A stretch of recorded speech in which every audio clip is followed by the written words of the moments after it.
Fala pessoal, tudo bem? Como que vocês estão? Vamos aí para mais fatos relevantes.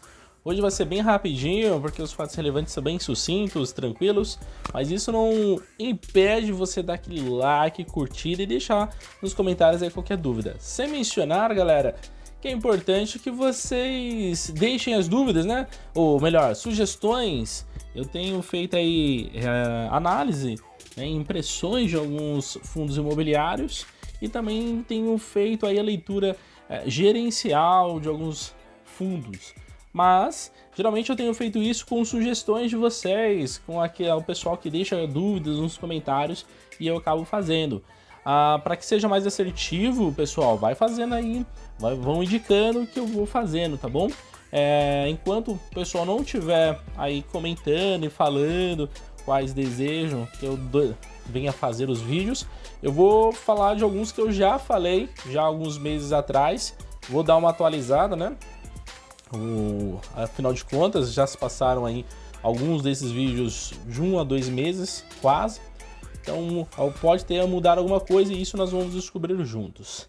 Tudo bem? Então, Bruno, quero saber de tal fundo. Coloca aí nos comentários, tá bom? Vamos lá, tá aí já um tempinho aí o fato relevante, da GGRC11, que informa aos seus cotistas e ao mercado em geral que a administradora e gestora tiveram ciência da existência do pedido de recuperação judicial ajuizado pela Covolan Indústria Têxtil Ltda, né, uma recuperação judicial. É bom ressaltar, pessoal, que quem não conhece muito aí sobre recuperação judicial, basicamente é um processo na justiça, onde se diz que realmente a empresa não tem dinheiro para pagar os seus credores, ou seja, aquelas pessoas que lhe devem. E aí eles colocam, de certa forma, quais são prioridades e quais não são. Então é pago aquela e vai agora ter critérios de prioridades para fazer o pagamento. Então algumas empresas vão ficar por último e aquelas que talvez ficassem por último vão ter prioridade. É mais ou menos assim que funciona, de grosso modo, é claro, né? Bom, de qualquer forma, através de consultas, continua um fato relevante, aos autos de recuperação judicial, foi constatado, primeiro, o deferimento do seu processamento em 12/9 e, segundo, que o crédito do fundo referente aos aluguéis vencidos e não pagos até agosto de 2022 encontra-se na lista de relação de credores.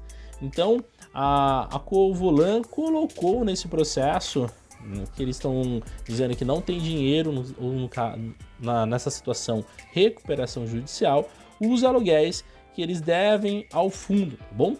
O pedido de recuperação judicial não impedirá o prosseguimento da execução em face dos fiadores, sendo que inclusive já foram solicitados os pedidos de penhora online e dos imóveis de propriedades dos fiadores da operação, os quais se encontram gravados com a certidão premonitória. A administradora e a gestora reiteram que envidarão todos os esforços e medidas para preservação dos direitos do fundo e de seus cotistas, tanto para a recuperação dos valores em aberto, quanto para a retomada de pagamento dos aluguéis vincendos. E aí ele termina dizendo que para mais informações, consultar o site na página a seguir e tudo mais. Bom, é um pouco preocupante. Sempre que uma empresa entra em processo judicial, tem essa situação de prioridade e aí pode ainda acontecer de não receber, ok? Então, por isso que agora todo mundo que é credor, aí, todo mundo que está nessa relação de credores aqui descrito no fato relevante, vão começar a procurar acionar os fiadores, né? Ou seja, aqueles que garantiriam a viabilidade do negócio. Vamos ver como vai ser o desenrolar. Espero que tudo dê certo e os cotistas não sejam prejudicados a empresa nessa recuperação judicial ainda mais, né? Porque isso aqui vai fazer a cotação cair, diminuir a quantidade de cotistas, liquidez também vai acabar caindo, entre outros. Rendimentos mensais, então os dividendos vão ser afetados também. Então tem uma consequência, dependendo da quantidade que representa a Colovan para o fundo, consideravelmente. Bom, vamos aí para o fundo HGJH11. Tem alguns fundos que tem uns nomes complicados. E para mim, o fundo HGJH11 é um desses. Eu acho muito difícil. De qualquer forma, o fundo vem em complemento aos fatos relevantes de 23 de fevereiro e 6 de junho, 30 de junho e 29 de julho, bem como complementar a Assembleia Geral Extraordinária de Cotistas no dia 28 de março, informar aos cotistas e ao mercado geral sobre uma nova proposta para a aquisição dos imóveis denominados, primeiro, edifício metropolitano, e segundo, edifício Platinum, ok? Vocês estão vendo os endereços, eu não vou mencionar. Bom, o que tem de fato relevante nisso? É que nesta data a administradora recebeu uma nova proposta para a aquisição dos imóveis no valor de 476.477.900 reais, equivalente a R$ 36.983,90 por metro quadrado, com o pagamento à vista e capital com disponibilidade imediata. Então essa aqui é a nova proposta de um comprador. O valor da nova proposta é 3,56% superior ao valor combinado das melhores propostas já feitas, Já feitas com os outros interessados, com a condição de pagamento à vista, ok? Recebidos durante o processo de competitivo e de venda, né? E 5,17% inferior ao preço mínimo estabelecido na AGE, ok? Sem considerar a correção deste valor pela inflação. Então aí está um impasse, né? A Assembleia Geral Extraordinária estipulou um valor, só que o mercado não está querendo pagar por esse preço. Então houve propostas de vários compradores muito boas à vista, só que não é o valor que o fundo, o que foi acordado em assembleia, chegou ao seu valor. Então não consegue chegar próximos. E aí teve essa nova proposta desse novo comprador, que não foi mencionado quem é, e ele vai pagar 3,56% maior do que todos os outros, porém ainda está abaixo 5,17% da proposta que foi colocada em assembleia. Então isso chega num impasse. De qualquer forma, o fundo vem aí falar a respeito, né, sobre essa proposta, devidamente por causa da transparência, tá vendo? A nova proposta, em cumprimento do seu dever de informação e transparência, sendo que não será convocada a Assembleia Geral para as cotistas pela administradora. Então, devido a essa situação, o fundo se vê obrigado a dizer, olha, houve uma proposta ainda assim melhor e nós vamos divulgar isso, nós vamos falar a respeito. E nós não vamos convocar a Assembleia para falar sobre essa proposta, porque o que foi definido é que tem que ser nesse valor X. É basicamente isso. Mas o fundo vem só para dizer, ó, pelo menos avisamos que tinha um comprador. É basicamente isso, ok? É complicado. Assembleia Geral, nem sempre chega-se ao meio termo, mas chega-se ao que um grupo de pessoas acredita que realmente merece. E problemas a respeito sobre o quanto vale algo é muito complicado, né? Por isso que existem tantas métricas para se avaliar preço de imóveis e tudo mais. Eu falei um pouco disso, inclusive na minha live, falando sobre preço. A gente conversei com a Cláudia. Se você não viu minha live de comemoração aí de 100 inscritos, dá uma assistida lá, onde nós falamos a respeito de várias coisas sobre emocionais e também tratamos a respeito também um pouquinho aí a respeito do que, porque a gente já tem essa tipo de avaliação diferente a respeito sobre preços. Tá bom?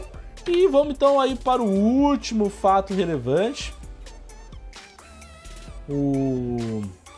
MCCI 11. MCCI 11. Bom, vamos lá.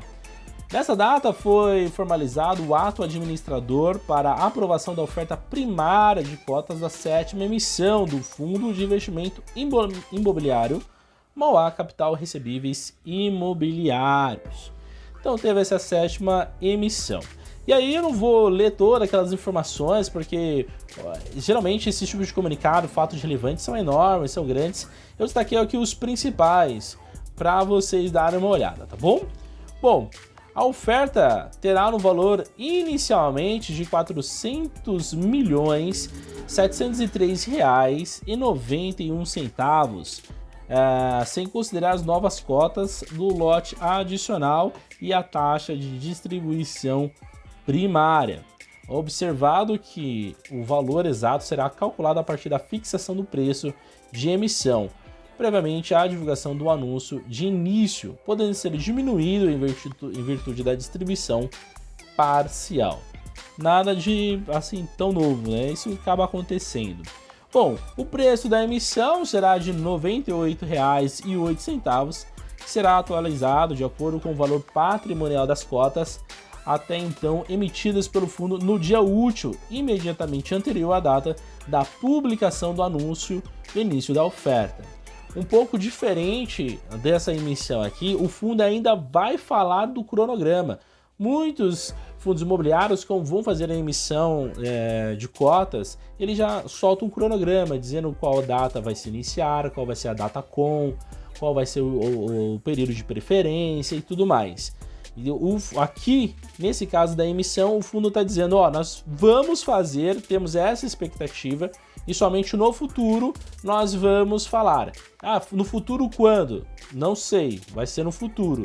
E assim que nós publicarmos, vai começar a valer. Então, isso acaba gerando uma expectativa e também faz com que o cotista fique prestando atenção ali a todo momento, todo dia útil, né?